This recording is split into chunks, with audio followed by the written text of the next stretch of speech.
할렐루야! 네.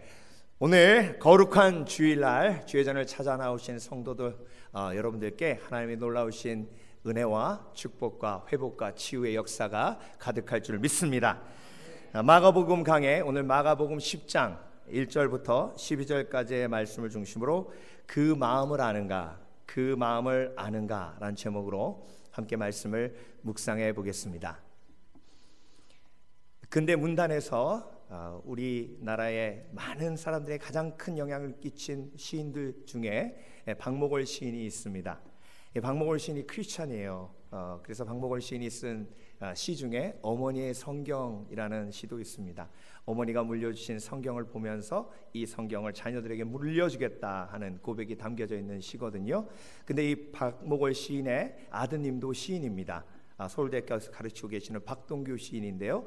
이분의 에세이에서 제가 본 글입니다. 어렸을 때 시골에 놀러 갔대요. 그러면 방학 때 놀러 갔으니까 시골에 놀러 갔을 때 제일 좋은 것 중에 하나는 늦잠을 잘 수 있다는 겁니다. 그런데 늦잠을 자려고 아주 작정을 하고 겨울에 잠을 자고 있는데 갑자기 문이 열리면서 할머니가 밥상을 차려 들여오시면서 얘야 밥 먹어라 그러셨대요. 근데 그 단잠 자고 있는데 밥 먹고 싶겠어요? 그래서 안 먹어, 할머니 안 먹어 그랬대요. 근데 할머니가 옆에서 계속 깨우면서 밥 먹어라 그러니까 할 수 없이 못 이기고 이겨나가지고 이제 밥을 먹으려고 하는 순간 할머니가 손 씻고 먹어야지 그러더래요. 그래서 아니 할머니 밖에 추운데 그냥 먹을래? 그러니까 할머니가 안 돼, 손 씻고 먹어. 아니 그냥 먹을래? 손 씻고 먹어. 안 돼, 손 씻고 먹어. 그러다가 자기가 안 먹어! 그러고 다시 이불을 딱 더 뒤집어 썼대요. 그런데 문이 촥 열리는 소리가 들리더니 또 문이 열리고 또 닫히더래요. 그러더니 할머니가 또 깨우더래. 손 씻어 그러더래. 봤더니 대야에다가 물을 받아 오셨더래. 그래가지고 손을 딱 씻고 밥을 딱 먹으려고 하는데 할머니가 갑자기 손만 씻으면 되는데 얼굴에 갑자기 물을 묻혀갖고 얼굴까지 막 닦으시는 거예요. 근데 할머니 손이 거칠잖아요. 그러니까 자기 얼굴에 막 스크래치가 난 거예요. 그러니까 이 손주가 에이씨 그런 거예요. 할머니 얼굴 따가워. 그러니까 할머니가 갑자기 딱 멈추시더니 뒤로 돌아서서 우시더래요. 그래서 어린 마음에 내가 욕해갖고 할머니 우나 보다. 미안하다. 할머니 나 밥 다 먹을게. 그러고 막 먹었대요 밥을. 그러니까 또 할머니가 킥 하시더니 또 뒤를 돌아보시더니 또 손자 밥 먹는 거 보고 좋아갖고 그래 맛있냐 그러시더래. 그런데 자기가 좀 크고 나서요 이제 고등학생이 돼갖고 나중에 물어봤대. 할머니 왜 울었어? 근데 그때 내가 욕해갖고 그러지. 그 다음부터 나 욕 안 하잖아 할머니한테. 그랬더니 할머니가 네가 욕해서 운 게 아니라 이 손이 내가 농부로 농밭에서 그렇게 오래 일하다 보니까 손이 거칠잖아. 근데 이 거친 손자 얼굴도 씻겨주지 못하는 이 거친 손을 내가 갖고 있다는 게 너무 슬퍼서 그래 할머니가 운 거야. 그 다음부터 너 한 번도 내가 얼굴 씻겨준 적 없잖아. 너 다칠까 봐. 자기는 꿈에도 생각 못했대요. 꿈에도 할머니가 그래서 우는지 꿈에도 생각 못했대요. 여러분 이게요 자녀의 한계고 손주의 한계예요. 여러분 육신의 어머니의 마음도 제대로 모르고 육신의 아버지의 마음도 제대로 모르는데 우리가 사실 하나님의 마음을 제대로 알겠습니까? 우리 신앙생활 속에서요 정말 하나님을 오해하는 게 한두 번이 아닙니다. 오늘 본문에 나와 있는 바리새인들도 마찬가지예요. 얼마나 하나님을 몰라도 이렇게 모를 수 없어요. 여러분 유대 지역은요 요단강을 딱 기준으로 해서 유다 지역과 갈릴리 지역으로 나눕니다. 유다 지역은 본디오 빌라도 로마 총독이 다스리는 지역이고요. 오늘 본문에 예수님께서 유다를 떠나서 요단강을 건너서 가셨다 이렇게 1절에 기록되어 있습니다. 이렇게 예수님이 움직이시는 것을 성경에서 명확하게 기록한 이유가 있어요. 본디오 빌라도가 다스리는 지역에서 예수님은 요단강을 건너서 어디로 넘어가셨냐면 헤롯 안티파스가 다스리는 지역으로 가신 겁니다. 헤롯 안티파스는 누구예요? 침례 요한을 살해한 사람이에요. 자기 동생 빌립의 와이프를 뺏어서 결혼한 사람이에요. 그래서 침례 요한이 그걸 잘못됐다 지적해가지고 헤로디아가 복수한 거 아니에요. 목을 잘라달라고. 그래서 침례 요한이 죽은 거예요. 그 지역으로 예수님께서 다시 들어가시는데 바리새인이 예수님께 와서 하는 질문이 뭐에 대한 질문이에요? 이혼에 대한 질문이에요. 자, 이 얘기를 하는 의도가 뭐예요? 바리새인이 예수님도 사도 요한처럼 헤롯 안티파스의 잘못을 지적하면 헤롯이 예수님을 죽일 거니까 그런 생각을 가지고 지금 예수님께 이 질문을 던지는 겁니다. 예수님, 모세 율법에는 아내를 버려도 된다 했습니다. 이혼 증서를 줘서 보내라 했습니다. 이렇게 얘기하면 헤롯 안티파스가 잘했다는 뜻이잖아요. 헤롯 안티파스가 잘했다 하면 예수님께서 틀렸다 하실 거고, 틀렸다 하면 그때부터 예수님을 죽이려는 계획을 세우면 되는 겁니다. 그래서 지금 바리새인이 예수님께 이런 질문을 던진 거예요. 자, 바리새인은 지금 율법을 무엇으로 사용하고 있습니까? 예수님을 죽이는 도구로 사용하고 있어요. 예수님을 판단하게 만드는 도구로 사용하는 겁니다. 여러분, 이게 하나님의 마음을 모르는 사람의 특징이에요. 율법을 다른 사람을 판단하는 도구로, 판단해서 죽이는 도구로 사용한다는 거예요. 여러분, 하나님이 율법을 우리에게 주신 이유는요, 판단하고 죽이기 위함이 아니라는 걸 깨달으시길 주의 이름으로 축원합니다. 그래서 오늘 예수님은요, 그 예수님이 바리새인에게 질문을 받으시고 세 가지로 하나님의 마음에 대해서 얘기하고 계세요. 오늘 이 예수님의 말씀에 온전히 반응하셔서 하나님의 마음을 조금이라도 묵상하시고 하나님의 마음을 조금이라도 알아가는 지혜로운 자 되시길 주의 이름으로 축원합니다. 자, 그렇다면 율법을 주신 하나님의 마음을 우리가 알아요. 율법을 주신 하나님의 마음. 밥 먹기 전에 손 씻으라는 건 일종의 집안의 율법이기도 해요. 그렇죠? 그러면 그 율법 준 이유가 뭐예요? 할머니하고 싸우라고 준 거 아니잖아요. 논쟁하라고 준 거 아니잖아요. 손 씻고 건강하게 깨끗하게 밥 먹으라는 거예요. 그런데 그 손주가 그 율법을 어겼다고 해서 그 할머니가 일어나가지고 머리통 때리면서 발로 차고 너 같은 손자는 나가라 그러고 이렇게 할 할머니가 아니라는 거죠. 왜? 사랑하니까. 그러니까 어떻게 하는 거예요? 대야에다가 물 떠가지고 갖다 주는 거예요. 그리고 손 씻으라는 거예요. 내가 너를 돕겠다는 거죠. 네가 율법을 지킬 수 있도록 도와준다는 거예요. 우리 하나님이 그런 하나님이신 줄 믿으시길 주의 이름으로 축원합니다. 그래서 하나님이 우리에게 율법을 주신 건 우리를 보호하시기 위함이에요. 그래서 우리가 율법에 담겨져 있는 하나님의 마음, 그 하나님의 사랑을 볼 수 있는 사람이 지혜로운 사람인데 우리는 그 율법을 가지고 사람을 판단한다는 거예요. 여러분, 우리 공동체는요, 혹시나 이혼해가지고 아픔을 겪고 있는 사람이 있다면 그 사람이 우리 공동체를 통해서 회복되고 치유되는 공동체가 되어야 될 줄 믿습니다. 그런데 판단하고 정죄하는 공동체는 그런 아픔을 겪는 사람이 도저히 그곳에 있지를 못하게 만든다는 거예요. 율법은 판단하고 정죄하기 위해서 우리에게 주신 것이 아니라 우리를 보호하시고 회복하시고 치유하기 원하시는 하나님의 사랑이 담겨져 있는 거죠. 예수님은 그래서 율법을 완성시키는 것이 사랑이라고 말씀하신 줄 믿습니다. 그 박동규 시인이요, 하루는 아침에 딱 일어나 봤더니 아버지가 마당에서, 옛날에는 다 마당에서 세수했잖아요, 겨울에. 그 뜨거운 물 데펴가지고 그 추운데요, 마당에서 세수를 이렇게 하시려고 하시대요. 봤더니 거기에 조그만한 테이블이 있고, 근데 방이 2개밖에 없으니까 아버지가 밤새서 글을 쓰시면 밖에 마루에서 쓰신대요. 근데 자기는 어떻게 생각했냐면, 또 아버지 밤 글 쓰면서 밤 샜네, 나보고는 빨리 자라 그러더니 자기는 글 쓰는 게 그렇게 좋나? 어떻게 밤을 새? 야, 참, 나보고는 빨리 자라고 그러더니 자기 좋아하는 글 쓰면서 막 밤을 새고, 참, 아휴, 그랬대요. 근데 이게 세수를 할 때 아버지 안녕하세요 그랬더니 그랬더니 아버지 이렇게 씻는데 이 얼굴이 시퍼렇더래. 잉크가 잉크가 옛날에는요 원고지에 이 만년필로 썼잖아요. 근데 바깥이 마루가 너무 추우니까 잉크가 얼어가지고요 쓸 때 이렇게 불다가 쓰다가 입에 잉크가 묻어가지고 세수할 때 잉크가 다 번진 거예요. 네. 그래서 참 아유 그러니까 나보고 빨리 자러 가면서 자기도 빨리 자면 되지 왜 저렇게 해가지고 저렇게 궁상을 떠나 그랬대요. 그게 어렸을 때예요. 근데 지나고 나니까 아버지가 에세이집 13권을 쓰셨는데 그 에세이집 13권이 다 우리 대학 그 자녀들 대학 가면서 등록금이 필요할 때 그때 밤서서 에세이를 쓰셨더래요. 13권을. 네. 자기는 그걸 꿈에도 몰랐대. 꿈에도.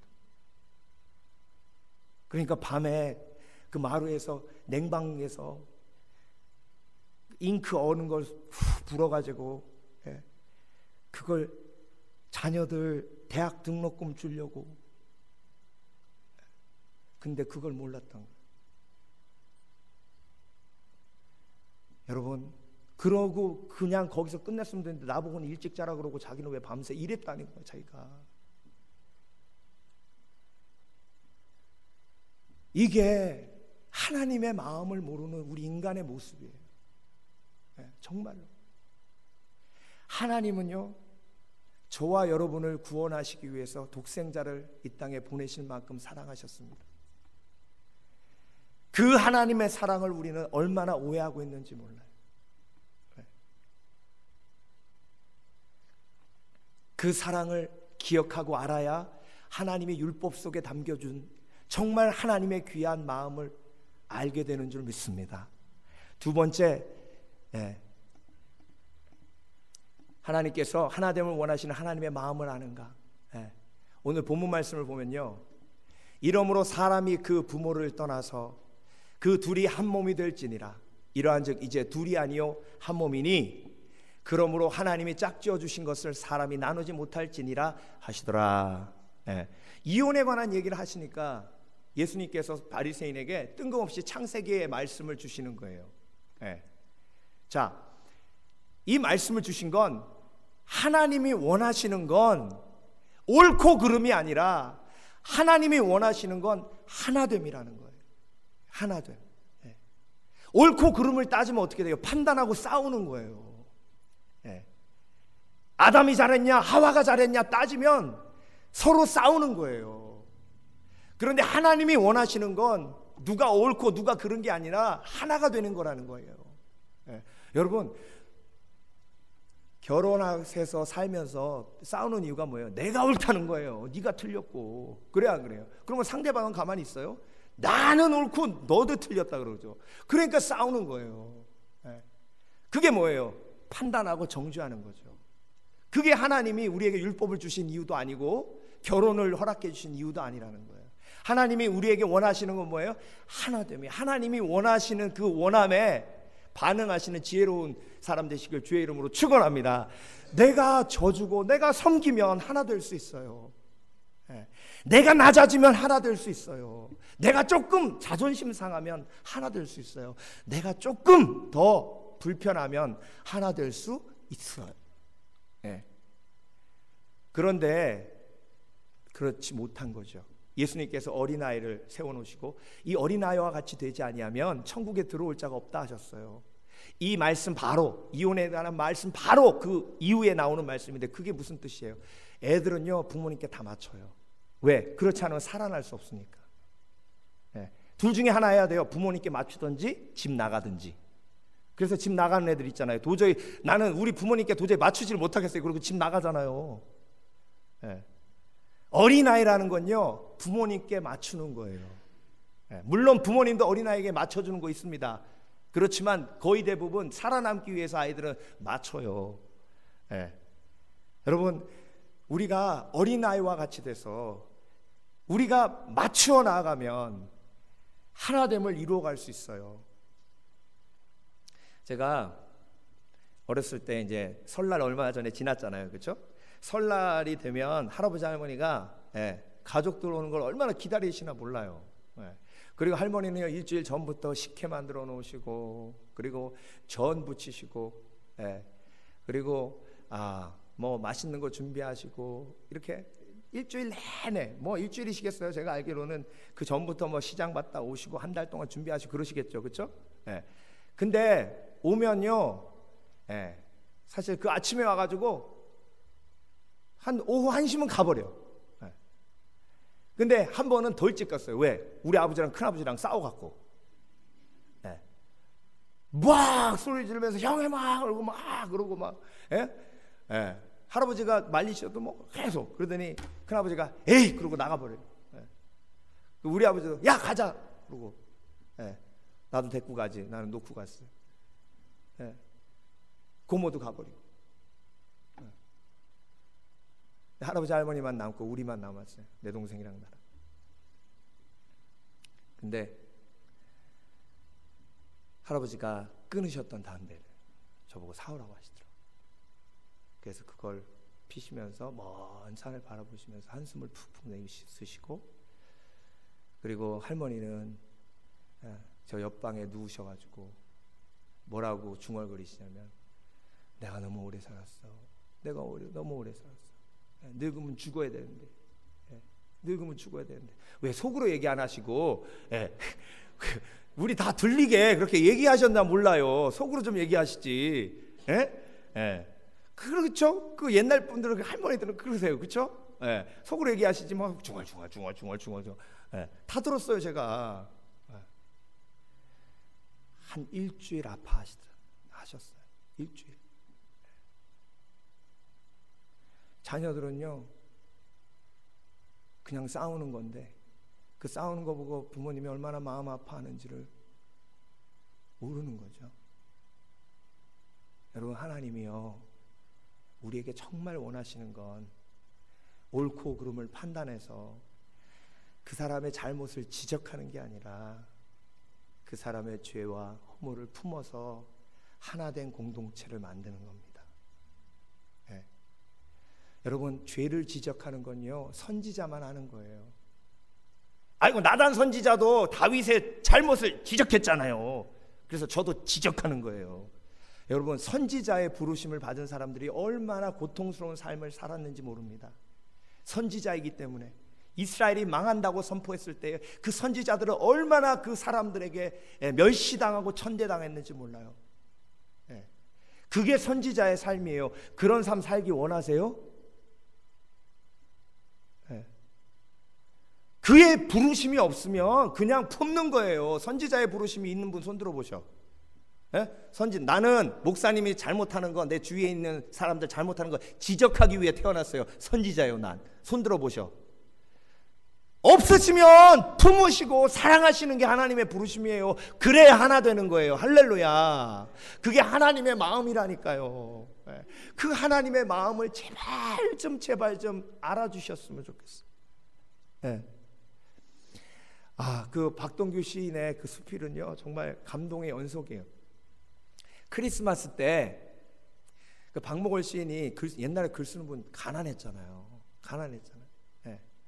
그래서 엄마 나 뭐 사줘 이렇게 자기도 많이 했대요. 그러면 엄마가 불러다 놓고 원고지에다 손을 딱 얹으면서 우리 집은 글 쓰는 집안이다. 그 얘기는 뭐예요? 가난하기 때문에 돈을 잘 못 버니까 못 사준다 이거예요. 항상 그랬대. 돈 없단 말 안 하셨대. 돈 없단 말. 그래서 나도 배웠어. 성경에다 손을 우리 집은 목회자 집안이다. 나도 배웠어 거기서. 자, 근데 하루는 아버지가 원고지를 보여주시면서 밤에 그러시더래. 시인은 달라요. 동규야, 저 하늘의 별을 봐라. 검은색에 별이 반짝반짝하지 않니? 바로 글 쓰는 사람이 그렇게 하는 거란다. 원고지에다가 별 같은 글을 쓰는 거야. 그 별이 너무나 귀한 거란다. 시인은 확실히 다르죠, 그렇죠? 반성이가 제가 그러면 뭐라 그럴까? 근데 하루는 이제 크리스마스가 다가온 거예요. 그래서 아버지가 웬일로 얘들아, 크리스마스 때 무슨 원고료를 좀 타셨나 봐. 그래서 니네 이제 크리스마스 선물 다 사줄게. 써봐 그러더래. 근데 넷인데요. 그 막내는 필통. 근데 둘째가 코트 이렇게 쓰더래요. 코트, 겨울 코트. 그 순간 아버지의 손이 떨린 거예요. 근데 첫째인 동규는 그걸 본 거야. 자기는 신발이 너무 갖고 싶대, 축구화. 근데 그걸 얘기하면 안 되겠더래. 그래서 자기가 거기다가 노트 한 권 이렇게 썼대요. 그랬더니 아버지가 딱 보시더니 그래, 이게 정말 니네들이 원하는 거야? 그래서 자기가 끄떡끄떡 했대. 근데 그러고 방에 왔는데 그렇게 서럽더래. 이 코트 사달라 그래서 내가 축구화 사달라 뭉그랬잖아. 그런데 막 눈물이 나더래. 그래서 이불 덮어씌고 작게 울었대요. 근데 그 이불을 덮어서 손으로 감싸는 손이 있었대. 그게 아버지예요. 아버지가 그러시더래. 동규야, 첫째라 힘들지. 자기는 그 음성을 잊을 수가 없대. 동규야, 첫째라 힘들지.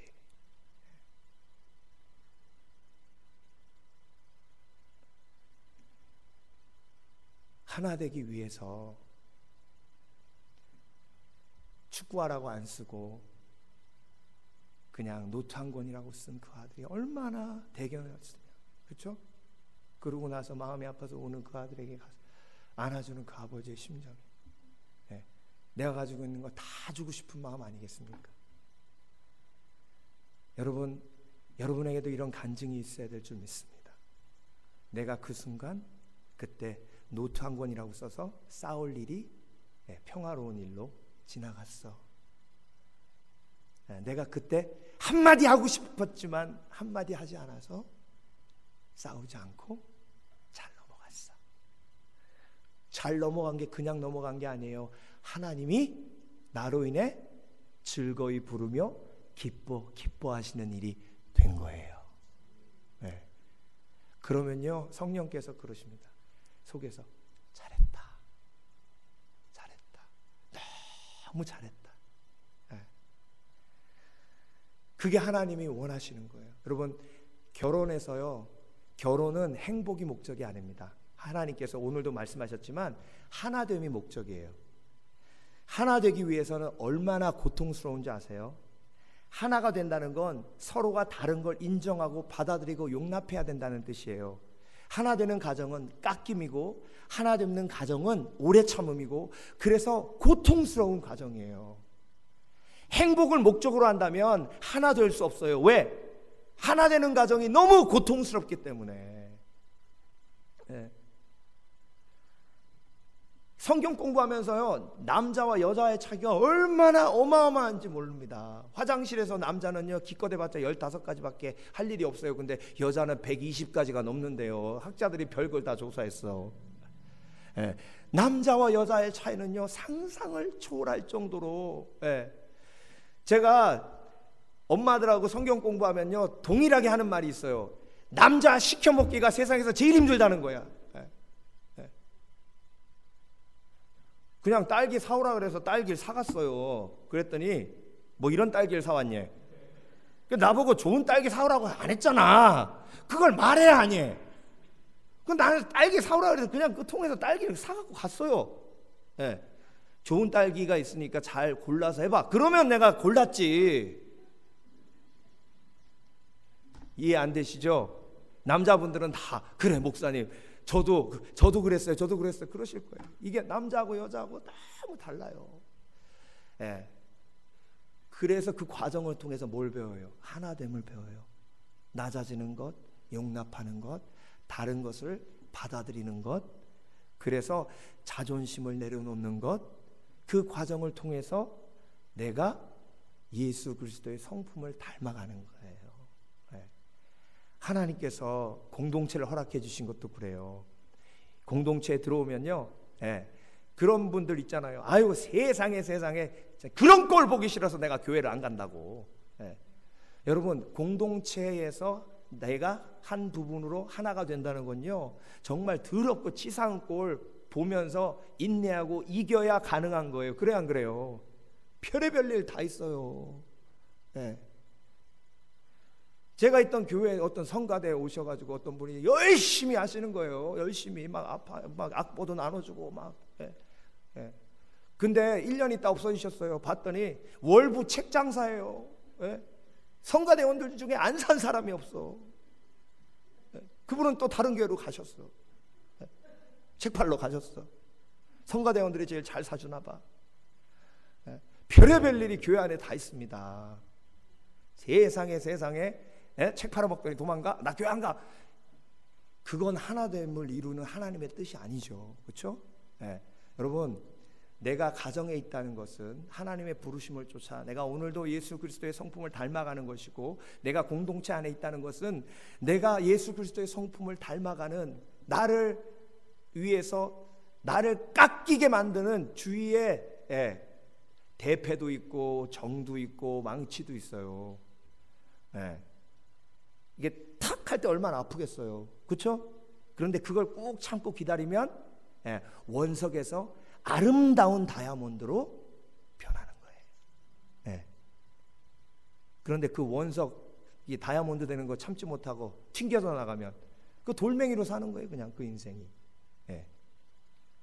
여러분, 지금 하나님께서 여러분을 가정을 통해서, 또 결혼을 통해서, 또 공동체를 통해서 다이아몬드로 빚어가고 있는 줄 믿습니다. 그래서 불같은 연단을 지나서 정금같이 나오는 거예요. 한번 돌아보세요.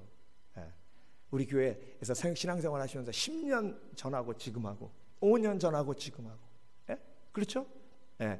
아이고 목사님, 나 그래도 많이 사람 됐어요. 이 간증이 있어야 돼. 이 간증이. 그래서 여러분, 하나님의 마음을 아는가? 하나 되기 원하시는 하나님의 마음을 아시길 주의 이름으로 축원합니다. 그리고 회개를 원하시는 하나님의 마음을 아는가? 예수님께서 그렇게 하시고 이제 다시 집으로 들어가니까 제자들이 물어봤어요. 다시 물어보니까 예수님이 이렇게 얘기하십니다. 이르시되 누구든지 그 아내를 버리고 다른 데 장가드는 자는 본처에게 간음을 행하며, 또 아내가 남편을 버리고 다른 데로 시집가며 간음을 행함이니라. 예수님이 이렇게 말씀하신 이유는요, 간음하면 회개하라는 뜻이에요. 회개하라. 그런데 음욕을 품는 것 자체가 간음이에요. 그러니까 우린 똑같은 죄인이에요. 그래요, 안 그래요? 죄의 크기가 있지 않아요. 아무리 착하고 선하게 살아도 한 번 도둑질해서 잡혀서 들어가면 그 한 번의 죄 때문에 죄인이 되는 거예요.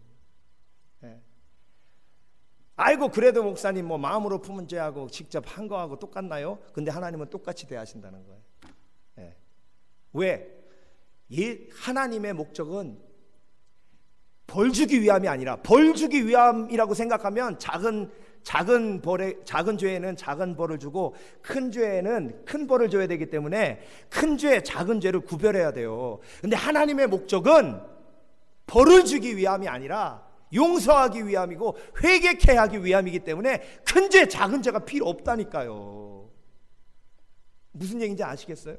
그렇죠? 그러니까 하나님을 보시면서 보세요. 하나님은 우리에게 벌 주기 위해서 율법을 주신 게 아니라니까요. 그러니까 벌 주기 위해서 율법을 주신 게 아니니까 큰 죄, 작은 죄가 필요 없는 거예요. 그냥 회개하면 되는 거예요. 하나님은 정말 우리가 너무 회개하기를 원하세요. 그래서 율법을 주신 거예요. 여러분, 회개처럼 쉬운 게 어디 있어요, 사실? 회개처럼. 아니 이게 죄입니까 아닙니까? 사실 율법에는요, 예수님 그때 당시에요, 샴마이 학파라는 학파가 있었어요. 율법을 해석하는데, 샴마이 학파는 여자가 악한 일을 행하면 그 여자를 버려도 좋다라는 율법의 말씀을, 악한 일이 뭐냐면 그 샴마이 학파는 그냥 간음이라고만 생각을 했어요. 그런데 힐랄 학파는 뭐라고 해석했냐면, 힐랄 학파는 그 악한 일이 여자가 안 이쁜 것도 죄라는 거예요. 그래서 힐랄 학파의 해석대로 여자가 갑자기 안 이뻐졌어. 그래 너 가. 이래가지고 진짜로 그 여자를 버린 유대인들이 있었어요. 그때 당시에. 여자의 가장 큰 악 중에 하나가, 또 힐랄 학파가 해석한 것 중에 하나가 밥 안 해주는 거. 밥 안 해준다고 와이프를 버렸다니까. 예. 그렇게 율법을 해석한 거예요. 이게 율법을 주신 이유가 그게 아니잖아요. 예. 여러분, 우리가 하나님 앞에 율법을 받은 거, 그 율법을 통해서 죄를 깨닫고 회개하면 은혜를 누리고, 은혜를 누리니까 치유되고 회복되고 다시 일어서는 힘을 받게 되고, 그 다시 일어서는 힘으로 힘차고 즐겁게 살아가는 거죠. 할렐루야. 예. 그래서 여러분, 하나님이 우리에게 율법을 주신 이유를 정확히 아셔서 하나님의 사랑을 그 율법 속에서 보시는 지혜가 있으시길 주의 이름으로 축원합니다. 여러분, 김태원 씨가요, 우리 잘 아시죠? 제가 한번 얘기했던 것 같아요. 김태원 씨가 지금 우리나라에서 제일 잘 나가는 뮤지션 중에 한 사람이잖아요, 그렇죠? 네. 근데 이분이 3년 동안 마약에 빠져 있었다는 거 아세요? 3년 동안 거의 폐인 지경까지 갔답니다. 거의. 그러면 이 사람이 마약에 빠져 있고 거의 폐인 지경까지 갔을 때 제일 마음 아파할 사람이 누구예요? 예? 아버지예요, 아버지. 어머니예요. 예. 그 프로그램에 아버지도 같이 출연을 하셨어요. 예. 거기 자막 나오잖아요. 내가 음악하고 마약할 때 나중에 알고 나서 막막했었는데. 그래서요, 마약하는 아들을 잡아다가 자기 서재에다 가둔 거예요. 문을 밖에서 잠궈 버렸어. 예. 여러분, 오죽하면 그랬겠습니까? 오죽하면. 예. 그래서 여러분, 하나님이요, 나를 어디다 가두시거든 앞으로도 못 가겠고 뒤로도 못 가겠고 우측으로도 못 가겠고 좌측으로도 못 가겠고, 예, 갇힌 느낌이 드시거든. 한 가지 이유예요. 하나님이 그렇게 하신 건, 물고기 뱃속에 가둔 이유도 한 가지 이유예요. 뭐 하라고? 회개하라고. 버린 게 아니에요. 죽이려고 그러는 게 아니에요. 회개하라고. 근데 이 김태원 씨가 거기서 이렇게 있다가 날 가뒀다고 막 고래고래 처음엔 소리 질렀겠죠, 그렇죠? 그러다가 심심해가지고 아버지 서재를 이렇게 봤더니 아버지의 일기장이요, 열몇 건이 쫙 꽂혀 있더래요. 그래서 무심코 일기장을 딱 빼서 봤는데, 태원이가 태어난 지 열흘이 됐다. 이 아이를 보고 있으면 세상의 근심 걱정이 다 사라진다. 내 아들, 내가 너를 위해 죽을 수도 있다. 내 아들, 내 아들, 내 아들 태원이. 네. 그 다음 너 보니까 버스 정류장에서 버스를 내려서 집에까지 오는데 도저히 걸어올 수가 없어서 100m 달리기 하듯 달려왔다.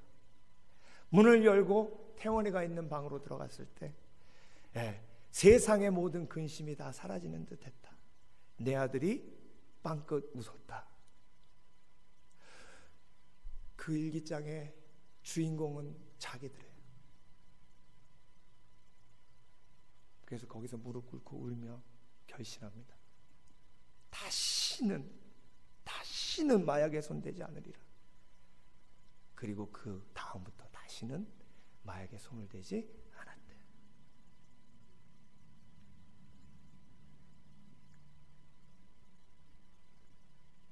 이게 하나님의 마음을 아는 사람의 결단이에요.